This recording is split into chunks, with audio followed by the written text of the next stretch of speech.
ଦର୍ଶକ ବନ୍ଧୁ, ଏବେ ଏବେ ସାମ୍ନାକୁ ଆସିଲା ସବୁ ଦମ୍ପତିମାନଙ୍କ ପାଇଁ ଗୋଟେ ବହୁତ ବଡ଼ ଖୁସି ଖବର କି ଆପଣ ଯଦି ସ୍ୱାମୀ ସ୍ତ୍ରୀ ତ ଆପଣଙ୍କୁ ମିଳିବ ପ୍ରତିଦିନ 600 ଟଙ୍କା ଲେଖା।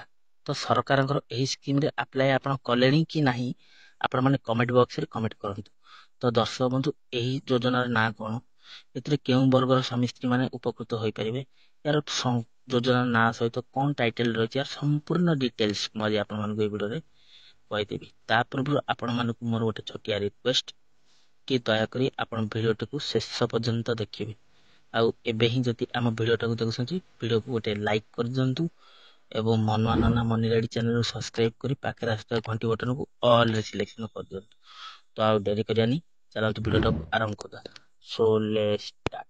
ଫ୍ରେଣ୍ଡସ୍, ନମସ୍କାର, ଜୟ ଜଗନ୍ନାଥ। ମୁଁ ମନୁଆ ଆପଣମାନଙ୍କୁ ସ୍ୱାଗତ କରୁଛି ଆଜିର ଆଉ ଏକ ନୂଆ ଦମଦାର ଭିଡ଼ିଓରେ। ଦର୍ଶକ ବନ୍ଧୁ, ଆଗ କାଳରେ ପୂର୍ବରୁ ମହିଳାମାନେ କେବଳ ରୋଷେଇ ଘରେ ସୀମିତ ରହିଯାଉଥିଲେ, ତ ବର୍ତ୍ତମାନ ସମୟ ବଦଳିବା ସହ ସବୁ କ୍ଷେତ୍ରରେ ମଧ୍ୟ ପରିବର୍ତ୍ତନ ଦେଖାଦେଇଛି। ଯଥା ଶିକ୍ଷା, ଚାକିରି ଏବଂ ରୋଷେଇ ଭଳି ପ୍ରତ୍ୟେକ କ୍ଷେତ୍ରରେ ସୁଯୋଗ ପାଇ ମହିଳାମାନେ ନିଜକୁ ପ୍ରମାଣିତ କରି ଦେଖାଉଛନ୍ତି ମଧ୍ୟ। ତ ଦର୍ଶକ ବନ୍ଧୁ, ଗ୍ରାମାଞ୍ଚଳରେ ଗରିବ ଲୋକଙ୍କୁ ରୋଜଗାର ଯୋଗାଇ ଦେବା ଉଦ୍ଦେଶ୍ୟରେ ଆରମ୍ଭ ହୋଇଥିଲା ଏକ ଯୋଜନା, ଯାହାକି ମନରେଗା ଗ୍ୟାରେଣ୍ଟି ଯୋଜନା। ତ ଏହି ଯୋଜନାରେ ସର୍ବପ୍ରଥମେ ପୁରୁଷମାନେ ବହୁ ସଂଖ୍ୟାରେ କାମ କରିବାକୁ ଯାଉଥିଲେ, କିନ୍ତୁ ବର୍ତ୍ତମାନ ମହିଳାମାନେ ମଧ୍ୟ ଏଥିପାଇଁ ବେଶ ଆଗ୍ରହ ଦେଖାଯାଉଛି, ଯେଉଁଠି କାରଣରୁ ସରକାରଙ୍କର ମନରେଗା ଯୋଜନାରେ ମଧ୍ୟ ମହିଳାମାନେ ସାମିଲ ହୋଇପାରିଛନ୍ତି, ଯାହାକି ମାର୍ଚ୍ଚ ମାସରେ ପ୍ରଧାନମନ୍ତ୍ରୀ ନରେନ୍ଦ୍ର ମୋଦି ଗ୍ରାମାଞ୍ଚଳରେ ଶ୍ରମିକମାନଙ୍କୁ ଏକ ବଡ଼ ଉପହାର ଦେଇଥିଲେ। ତ ଗ୍ରାମୀଣ ଯାହାକି ରୁରାଲ ୱାର୍କରମାନେ ବର୍ତ୍ତମାନ ଅଳ୍ପ ଦିନରେ ଅଧିକ ବେତନ ପାଇବା ଆରମ୍ଭ କରିବେ।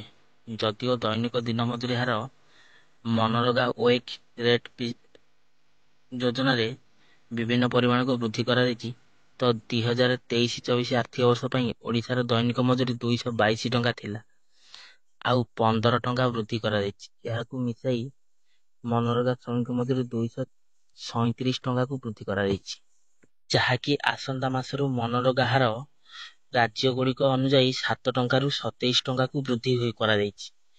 ପୁରୁଣା ହାର ଏବଂ ନୂତନ ହାର ତୁଳନାରେ ରାଜସ୍ଥାନରେ ସର୍ବାଧିକ 10.38% ବୃଦ୍ଧି ଘଟିଛି। ରାଜସ୍ଥାନରେ ମନରେଗାର ବର୍ତ୍ତମାନ ଦୈନିକ ମଜୁରୀ 231 ଟଙ୍କା, ଯାହା ଏପ୍ରିଲ 1ରୁ ପ୍ରତିଦିନ 255 ଟଙ୍କାକୁ ବୃଦ୍ଧି ଘଟାଇଛି। ଗ୍ରାମ୍ୟ ଉନ୍ନୟନ ମନ୍ତ୍ରାଳୟ, ଯାହାକି ମାର୍ଚ୍ଚ 24ରେ ମହାତ୍ମା ଗାନ୍ଧୀ ଜାତୀୟ ଗ୍ରାମୀଣ କର୍ମ ନିଯୁକ୍ତି ଗ୍ୟାରେଣ୍ଟି ଅଧୀନ ଅନୁଯାୟୀ ବେତନ ହାରରେ ପରିବର୍ତ୍ତନ ସମ୍ପର୍କରେ ବିଜ୍ଞପ୍ତି ଜାରି କରିଥିଲା। ବର୍ତ୍ତମାନ ମନରେଗାର ବର୍ଦ୍ଧିତ ହାରକୁ ପରବର୍ତ୍ତୀ ଆର୍ଥିକ ବର୍ଷ ତଥା 2023 ଆଉ 24 ପାଇଁ ପ୍ରସ୍ତୁତି କରାଯାଇଛି। ଏହାର ଅର୍ଥ ହେଉଛି ମନରେଗା ଯୋଜନା ଅନୁଯାୟୀ ଗ୍ରାମୀଣ ଶ୍ରମିକମାନେ ଏପ୍ରିଲ 1ରୁ ଅଧିକ ଟଙ୍କା ପାଇବେ। ହରିୟାଣାର ଦୈନିକ ସର୍ବାଧିକ ମଜୁରୀ 357 ଟଙ୍କା ଥିଲାବେଳେ ଛତିଶଗଡ଼ ଏବଂ ମଧ୍ୟପ୍ରଦେଶରେ ଦିନକୁ 221 ଟଙ୍କା ବେତନ ରହିଛି। ମହାତ୍ମା ଗାନ୍ଧୀ ଜାତୀୟ କର୍ମ ନିଯୁକ୍ତି ଗ୍ୟାରେଣ୍ଟି ଆକ୍ଟ 2005 ଧାରା 6/1 ଅନୁଯାୟୀ ଏହି ଯୋଜନାରେ ମଜୁରୀ ହାରରେ ପରିବର୍ତ୍ତନ କରିବାକୁ କେନ୍ଦ୍ର ସରକାରଙ୍କୁ ଅଧିକାର ରହିଛି। ସରକାର ଏହି ଅଧିକାରରେ ବ୍ୟବହାର କରିଛନ୍ତି। ସେହିଭଳି ବିହାର ଓ ଝାଡ଼ଖଣ୍ଡ ଏହାର ହାର ପ୍ରାୟ 8.8% ବୃଦ୍ଧି ଘଟିଛି।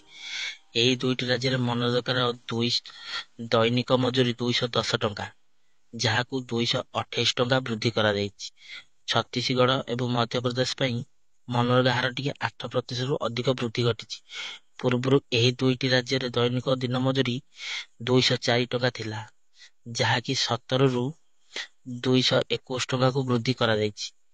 ଶତକଡ଼ା ଦୃଷ୍ଟିରୁ କର୍ଣ୍ଣାଟକ, ଗୋଆ ଏବଂ ମେଘାଳୟ ଏବଂ ମଣିପୁର ସର୍ବନିମ୍ନ 2.2% ବୃଦ୍ଧି ଘଟିଛି ଏହିସବୁ ରାଜ୍ୟରେ।